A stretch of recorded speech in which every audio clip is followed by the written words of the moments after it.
Oi, meu nome é Charles, hoje eu tô aqui para apresentar o desafio do Tech Challenge fase 4. Então, é proposto aqui um assistente multimodal que vai utilizar áudio, vídeo e texto para realizar uma triagem não diagnóstica, focada na saúde da mulher, certo? Então, vamos iniciar aqui nessa interface do Streamlit. Tem um pipeline de 4 etapas, e nessa primeira etapa seria a entrada de caso, onde você escolhe uma categoria dentre acolhimento e violência, dor corporal e laparoscopia ginecológica.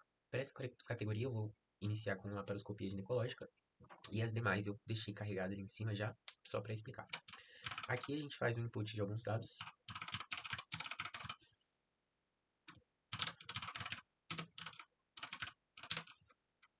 Pronto. Esse material que eu estou imputando, esse vídeo, é um vídeo extraído do Vimeo. Então, é um vídeo público de uma cirurgia interna de laparoscopia. E você pode imputar tanto vídeo quanto áudio. Indo aqui para baixo, tem o consentimento da Lei Geral de Proteção de Dados. Então, o usuário tem que autorizar, através dessas checkbox aqui, se vai poder usar os dados ou não, para deixar ele ciente ali. Essa primeira checkbox, ela é obrigatória. Essas duas são referentes à integração com o Azure.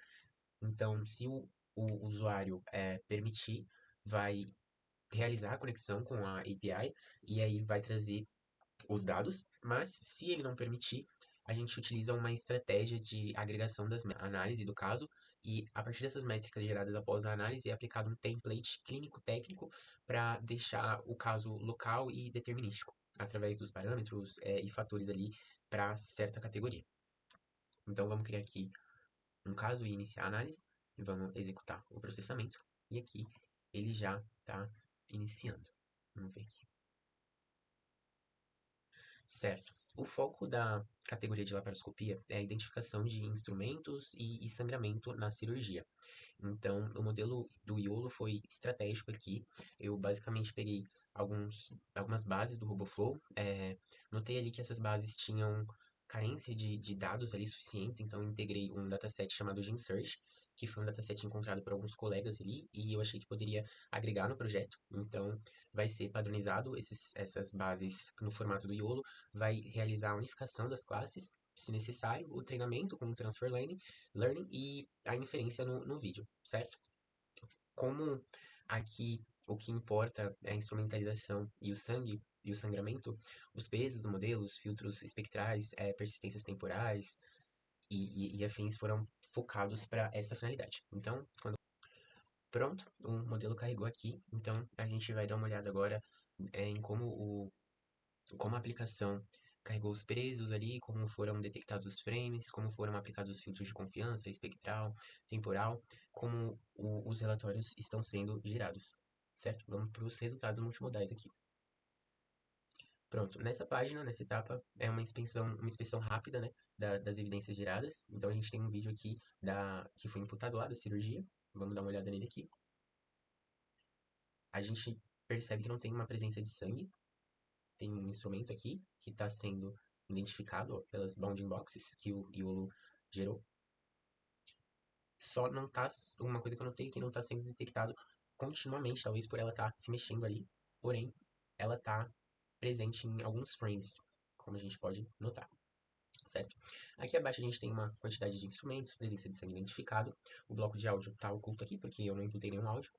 Logo abaixo a gente tem uma tabela que vai trazer os dados que foram gerados, tempo do vídeo, quantidade de instrumentos, quais instrumentos foram detectados, score de sangue, a flag de sangue e a faixa de prioridade do evento. Isso para essa categoria, certo?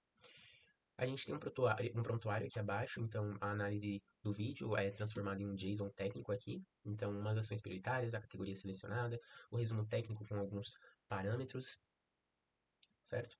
A prioridade e aqui essa parte da LGPD, que está no arquivo env.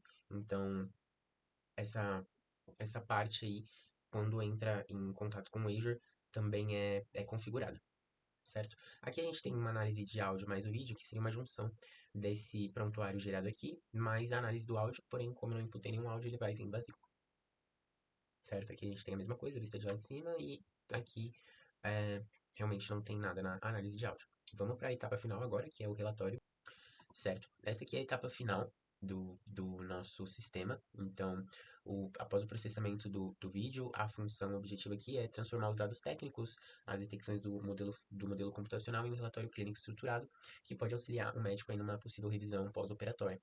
A gente tem aqui o esforço do algoritmo, dados, detecção de instrumentos também, evidências de sangramento, então tem uma triagem de eventos de risco, instrumentos detectados. Aqui a gente vê que tem 3 instrumentos detectados, um com 2 frames, um com 35 e um com 48.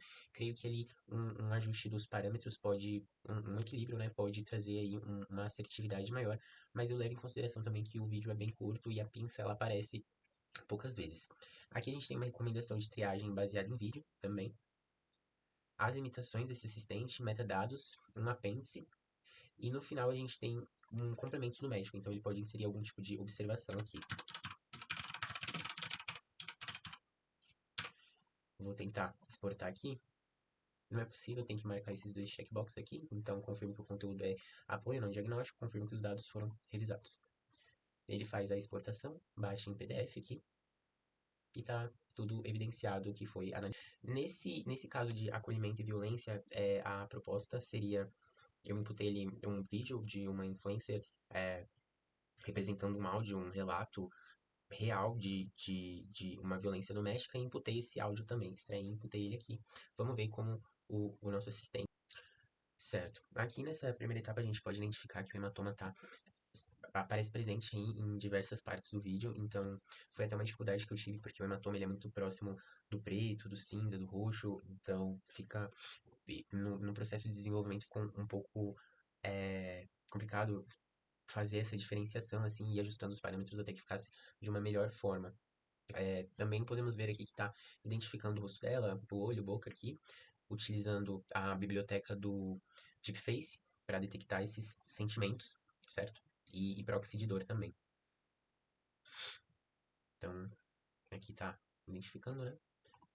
E o vídeo vai tocando o áudio no fundo, certo? Aqui embaixo a gente tem dor máxima, número de picos, as flex posturais, se teve sangue identificado, hematomas, e a transcrição. Na parte de transcrição eu utilizei o Azure Speech, então ele vai mostrar aqui tudo que... Aqui tem a análise de áudio, então temos hesitação detectada, sinais de ansiedade, sinais de abuso verbalizado. Aqui a gente utiliza algumas palavras para poder realizar esses filtros, pausas na hora da fala, hesitação e enfim. Temos aqui alguns outros parâmetros também. Ó, a gente pode ver que o nível de ansiedade acústica tá alto, tá? O risco de prioridade é crítica também. High Anxiety Detected True. Aqui tem um Trauma Detected como false e Abuse Signals Detected como true, certo? Aqui embaixo também tem uma tabela, mas com colunas diferentes, tá? Encontrada na categoria laparoscópica. Então, dor suavizada, score postural, flag de postura, simetria de ombros, score de agressão visual persistido, score de sangue identificado, a flag, faixa operacional da dor, dentre outras aqui. A gente pode ver que o hematoma realmente tem uma sensibilidade ali na hora do processamento do vídeo, certo? Aqui a gente continua com o prontuário, que é o mesmo visto ali na categoria de laparoscopia, mas com é, alguns outros parâmetros. A gente vê aqui que nas ações prioritárias a fonte está vindo do Azure. E aqui uma análise completa do áudio mais o vídeo unificado ali. Certo? Aqui a gente tem a nossa revisão final, né? Então, relatório clínico, no diagnóstico, um resumo da consulta, a transcrição de caracteres aqui, sinais de desconforto, instrumentos detectados, recomendação do tipo de triagem, as limitações também, metadados, o apêndice e o trecho da transcrição utilizada, certo? Nessa última etapa aqui, o caso de dor, em caso postural, é só para ver como o iolo se saía no material de uma pessoa em pé, mais afastada da câmera. Então, esse material, quem fez foi eu upei um vídeo meu, certo? Vamos dar uma olhada aqui, então, na categoria de dor corporal. A gente percebe aqui que o Media Pipe já pegou bem os pontos do corpo ali. Vamos lá. Então, toda vez que eu começo a me curvar, a gente nota ali que tem um desconforto ou uma dor severa. A gente percebe também que tem o hematoma ali, ele está sendo identificado em diversos pontinhos pretos ali. Então, como eu falei, a questão das cores, talvez uma análise mais profunda ali, deixar essa etapa da identificação do hematoma e do sangue também mais sensível. Talvez possa equilibrar as coisas. Então, aqui logo abaixo, a gente tem as mesmas flags das outras páginas. Não tem transcrição, porque eu não inputei áudio. Aqui nos eventos identificados, a gente tem uma tabela também, mas com o contexto relevante para essa categoria de dor corporal. Temos um prontuário aqui também, certo? Com algumas métricas, probabilidades de moção, utilizando aí o Deepface. As ações prioritárias foram marcadas como locais, então não subiu lá para o Azure. Aqui eu imputei também uma tabela aí com as emoções, a média delas e o máximo, e o último frame é analisado. Aqui também segue a mesma lógica, só vai ter dados do vídeo e do áudio ficou vazio aqui. Vamos agora para o relatório de exportação.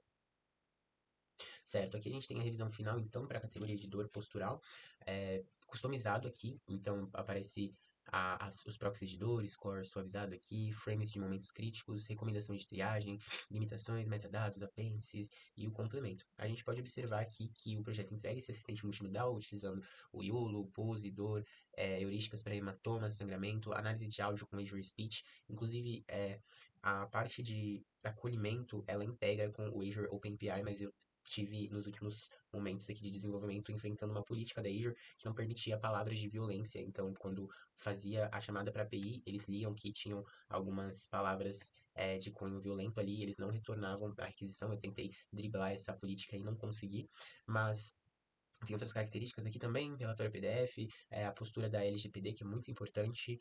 E, enfim, a solução, ela combina diversos modelos especializados e acredito que isso possa agregar muito em cenários reais de acolhimento, cirurgia, dor e triagens. Certo, então eu finalizo por aqui, agradeço a atenção e espero encontrar vocês na próxima fase aí. Obrigado.